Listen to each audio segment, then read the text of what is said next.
I probably get bad advice because God don't be giving me the whole details, the whole insight. Like I be needing the whole story, the whole plot to give y'all good advice. I'm just giving y'all surface level advice right now because I don't really know the whole details of everything.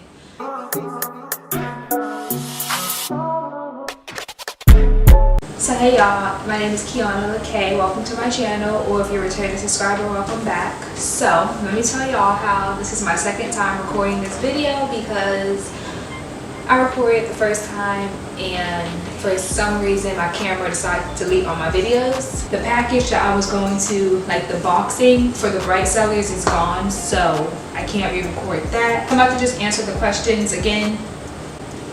At this point, it is what it is. Like with me and the YouTuber. Wait, let me do a little boomerang real quick. And then the catch was, it wasn't even $80 and you have like all the videos forever. It was $80 and then like you can only capture the videos 3 times. So like if it happened again and again and again, then the 4th time I have to pay $80 more to like get it back. Or like I could have paid $180 for forever, but I'm gonna re-record today's video. Again, we are going to be using the Hazelare. Let me read the card, 1 second. This wine shines with notes of lifted citrus like pink grapefruit, lemon zest, and lime. Tropical aromas of pineapple and passion fruit. It has grapefruit, lemon zest, lime, pineapple. 12.8% alcohol. It is a white. It's good to be paired with grilled pear salad, classic pasta, and relaxing staycations. About to pop this open. Today's video is going to be a Q&A slash what key do, advice column, tips. Basically, I post it on Instagram and Facebook because I usually do Instagram, but Facebook, you know, Facebook got all the cultured people, I want to say. Let's pop open this bottle. Please don't tell me you need a cork because you do. I don't feel like, obviously all this video is like not meant to be made. So I went to open the cork and it broke in half and the other part of it fell in the wine. But you know what? It is what it is at this point. We're gonna see how it tastes. This one isn't nasty, it's just, I feel like if it was cold, it would taste better. Question 1 is, how would you describe your modeling experience in meeting different girls? Personally, I don't know if I would call myself a model. I say my experience have been good. You know, I haven't really had any crazy experiences yet. I am new. I've done music videos, photo shoots. I've been in a couple of TV shows. I've been in the scene for a movie. I was supposed to be on a game show, but I ended up not completing it. I would definitely say it's an interesting experience. Probably my favorite part about the whole entertainment industry is probably meeting new people. Like I haven't been on set with any like crazy or jealous girls. I know some people like say that girls are always like jealous on set or like bratty, but I haven't experienced that yet. Everybody I've been on set with has been extremely nice, down from like up to like the producers, casting directors, down to the people that I'm on the set with. Like everybody has been very nice to me. I mean, I did experience one person that is an actor who is a very known actor.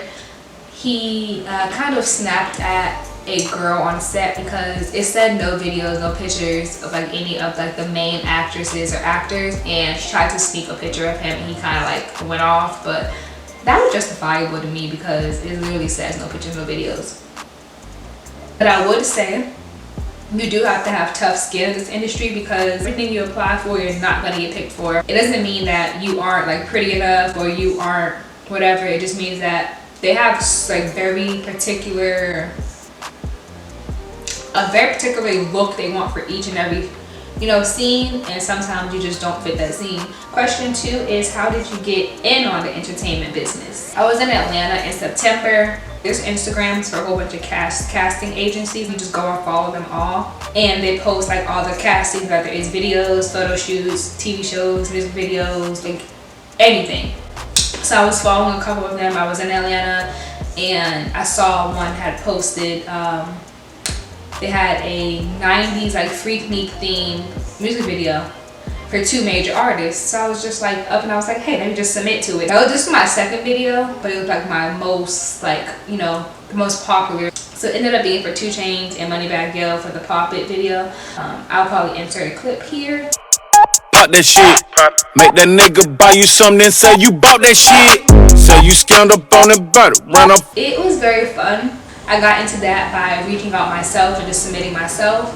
But after that, I actually ended up getting a manager, which has definitely been a lifesaver.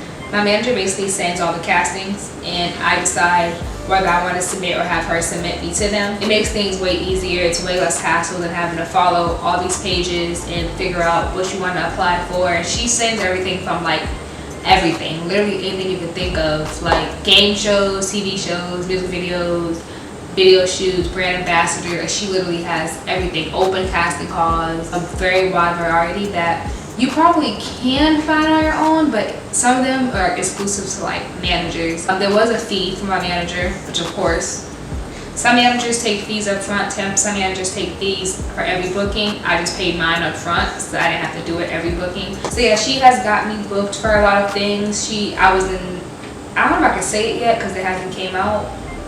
Because the casting director for this TV show I was in just asked for my name for the credits. So I'm not going to say what that TV show is yet because it didn't come out yet. She got me booked for a scene for a movie with some very, very, very, like 2 very prominent actors and 1 like very prominent rapper. I can't say who that is either because it hasn't came out. Because I was supposed to submit to Grownish. And I played and never submitted my reel. And now I'm kind of regretting it because I feel like Diggy Simmons is like my crush since I was in elementary school. Like since Run's House. Whose house? Run's house. Like, and I should have submitted. I could have, you know. Alright, so 3 is I want to move and start fresh, but I'm scared to do it alone. Girl, go.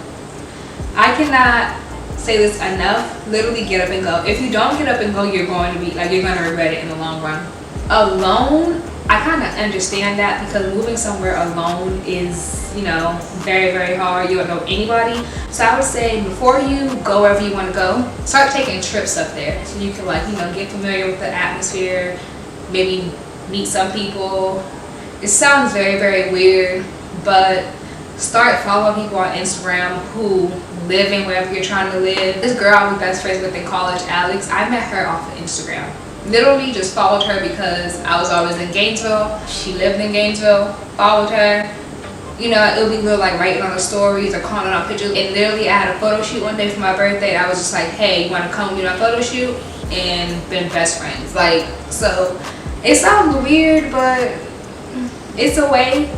But like I said, ease into it. Start going every now and then. Me moving up there without knowing nobody, I'm like an introvert extrovert. I would probably just be in my house bored until I meet somebody at work. I work from home, but Biden trying to stop that. And we got other things to worry about. Worry about the war. You working at home it's not hurting nobody. How do you deal with a friend that's fake to another friend? Child, will shake the table, why don't you? Mind your business. Mind your goddamn business. If you intervene in that, it's gonna cause you more hurt and you more problems in the long run. When you have a group of friends, 9 times out of 10, it's gonna be some problem. We're all girls. It's gonna be some problems, some cattiness. Mind your business. That's literally all I can say. As much as, you know, the right thing would be for you to tell the other friend that this friend is being fake, it's like, okay, so what do you get out of that? Because it could go either way. They could fall out with the other friend and then your friend group is like ruined, or they could just sweep it under the rug and tell the other friend, oh well, Kiana told me you did this, this, and this, so now you're beefing with the other friend. It's a win or lose. I think maybe it also kind of depends on your friendship with the friend. If it comes to a point where you feel like you have to say something, or like it's a little bit too fake, like it's getting a little bit too fake. Or maybe talk to a fake friend and tell her like, sis, you being fake, tighten up. Maybe she don't know she being fake. Maybe she's so oblivious, because I ain't gonna lie, people be oblivious. People be acting so stupid. I don't know if it be an act or they be dumb for real. Maybe in her mind, it's not that deep. Go outside and let her know, period. Go outside and let her know you being fake. But I ain't gonna snitch on you, but you being fake. And let her decide from there. Because once you tell her, it's like, all right, I gave you a warning. That was your warning. If you continue to be fake after that, then go snitch. Because obviously they don't care. But off that, don't go snitch. Shut up. Mind your business. Eat your food. It's an A and B conversation. See your way out of it.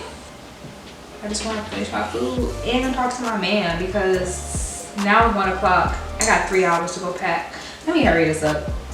All right, 5. How do you balance your life and long distance? I do not. I don't. When I think about me, I'm going to my man. My flight leaves at 7 a.m. tomorrow to go to my man. And I booked a one-way flight. So I'll come back when I come back. I'll probably come back when I have a closing, because I have a client who is basically about to offer on a house and close on a house. You guys will get a video on that too. Long distance, I would say it takes a lot of trust, a lot of effort on both ends. And usually it would be on both ends, but in my instance, my man plays football, so he can't just come to me because he has practice, he has workouts, he has meetings. Like, he has a tight football schedule, so he can't just come to me. So I'm gonna go to him. It wasn't in my situation, long distance. It would be back and forth. Like, you go to him, he come to you, you guys meet somewhere. Like, you have to make it work. Me and my man FaceTime every night. It makes me feel like I'm with him. Like, I'm still in his skin. And when he snore, I be hearing it. When he talking in his sleep, I be hearing it and I be answering it. You have to want to make long distance work. That wasn't even the question. The question was, how do you balance your life and long distance? I said I don't balance my life. So, like, don't put your life on hold for long distance because you do have a life wherever you're at too. I don't do that. I don't. I just go. But like I said, I booked a one-way flight there. But when something comes up that I need to, tend to, I will book my flight back. If I could live in my man's skin, I'll be in his skin. Call me the red blood cells. Question 6. Tips on if you should do wife stuff for a man who is not your husband. So, unpopular opinion, if he is fulfilling your needs, doing what he needs to do, making you feel loved, cared for, why not do the same for him? Just because y'all are not husband and wife, because you're not wife. This is my opinion again. Like I said, unpopular opinion. I feel like this whole generation is too focused on, I need to be a wife to cook for my man or to clean for my man. If that man is providing and taking out the trash and paying for everything, like nails, hair, food, like, because he isn't your husband or you're not wife, you can't provide for him, or you can't, like, cook, clean, and show love for him. I feel like people are too focused on this whole title that social media has put in our heads, that is like, now don't get me wrong, there's only one man on this earth, and that is my boyfriend, who can say that I have done wifey material things for him. You can't just be out there doing this stuff for any and everybody. Me and him have been on and off since 2018. It's 2022. In between, like, okay, I have dealt with people in between. They can't say that I've ever done wife stuff for them because they were not the material. They were not somebody that I felt like were doing stuff for me that I need to be a wife for them. My man, though, like, if he is providing for me and making me feel stable enough to where I want to be submissive, that's different. Me, I'm not naturally a submissive person. We could fight, like, we can go head to head, I don't care. But with my man, I feel like, I feel feminine, I feel soft, I feel comfortable. I feel like to be honest, every girl has this one, or from one, it might be multiple for y'all, has one man they met in their lifetime when they're just heads over heels, all in, he doing everything right. You could like relax from the alpha female, relax from feeling dominant, and you could just be submissive. When we were on and off, I bought him a PS5. I bought it for him, we weren't together. So people could be like, you're doing wifey stuff or you're doing whatever for a man who is not yours. You have to find that one person you're willing, who reciprocates the energy. That's the word I'm looking for. Find somebody who reciprocates your energy. I guess you could say like, cause since we're young, 24, you could say girlfriend, boyfriend. Sometimes it's not the time and place. Like right person, wrong place. I'm drunk. Right place, wrong person. Wrong person, right place. Right place, wrong person. Wrong person, wrong time. Whatever, one of them. I feel like right person, wrong place is the same thing. Is a real thing. Like I said, do not be around here giving wifey materials to just any and every nigga you talk to, because then you're stupid. That's you. Like, that's a whole different scenario. You know what? Let me hurry up because I feel like calling my man. How do you know if somebody is cheating? Girl, I ain't gonna lie, I'm an FBI agent low key, so if your nigga cheating, let me know. Or if you feel like he cheating, let me know, because I can investigate. I can find out for you within like 2 days. Give me like 2 days to like, really a couple of hours, but 2 days to like fully investigate. I got you. Let me know. I feel like if you feel like he cheating, he cheating. If your gut instinct tell you he cheating, he cheating. Like, don't be crazy about it. You know your man's like his movements, like you know his day-to-day. Like if it's your man, you know his day-to-day activities, you know like how he moves, how he usually talk to you, what he usually do. My man went like 2 days out calling me at night on FaceTime. I'm gonna be like, so what's tea? Like, why we can't FaceTime at night no more? Who are you with? That would be my red flag. That would be my trigger. That location say not found, and it usually says where location is. You know, I feel like for you to come out here and ask me about that, you feel like he cheating. So let me know, because I can really investigate for you. I really don't mind. There really isn't no definite way to figure out if he's cheating, because unless you go through phones. Personally, I don't go through phones because I like to eat. I ain't gonna cry myself to sleep. If it's meant for me to see it, I'ma see it. 8. If things didn't work out with one friend, can you start things with another friend? Girl, what Tokyo Jet said, I'm gonna pick again. I picked the wrong one up. Click, girl. Go fast. Now.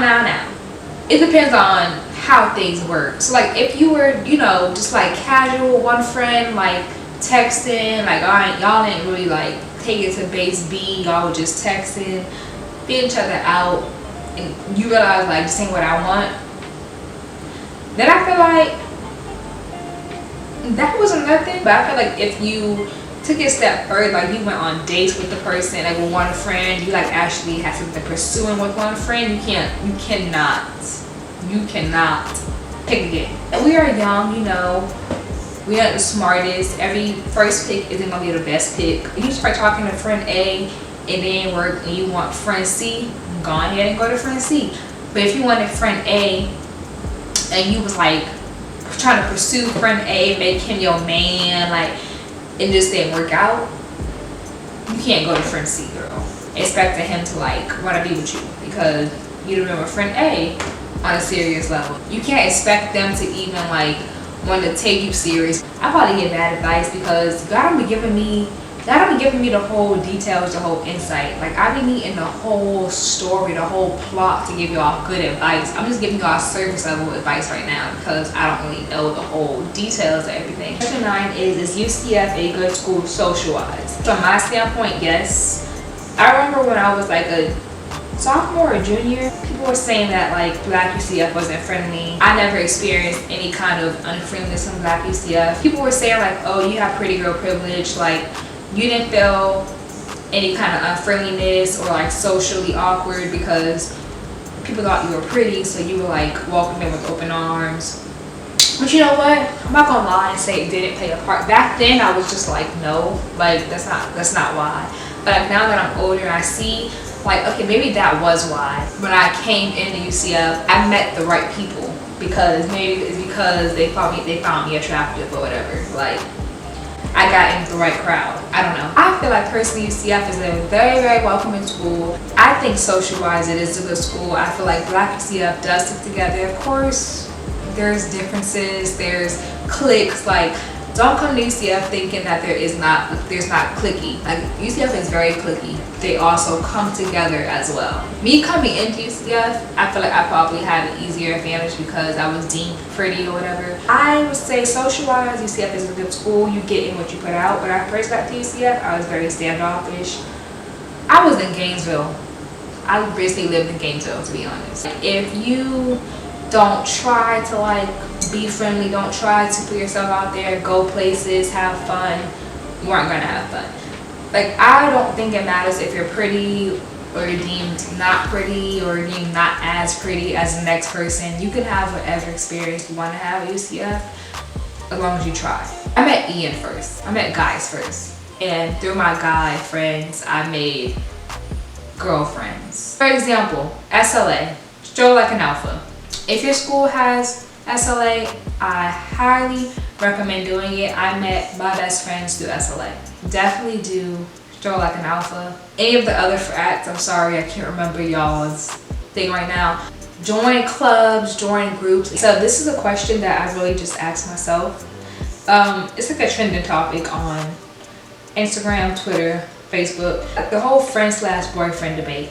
So I've been seeing it a lot where it's like, people will be like, oh, hanging out with their friends and their man calls them and they're like, peace out, I'm going to my man.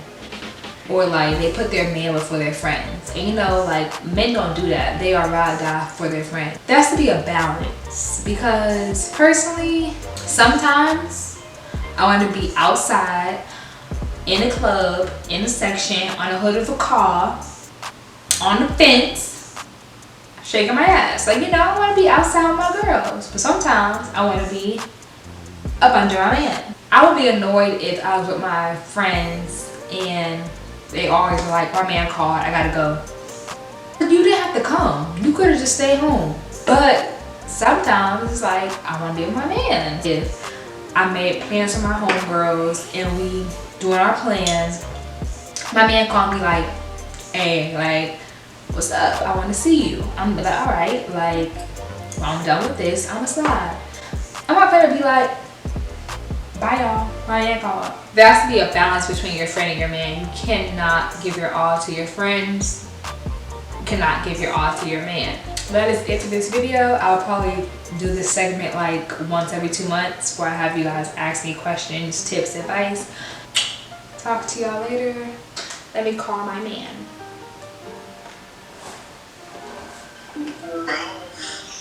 I don't fuck with you, boy. Don't hit my phone, boy. Where you been at? Boy, yeah, where you been?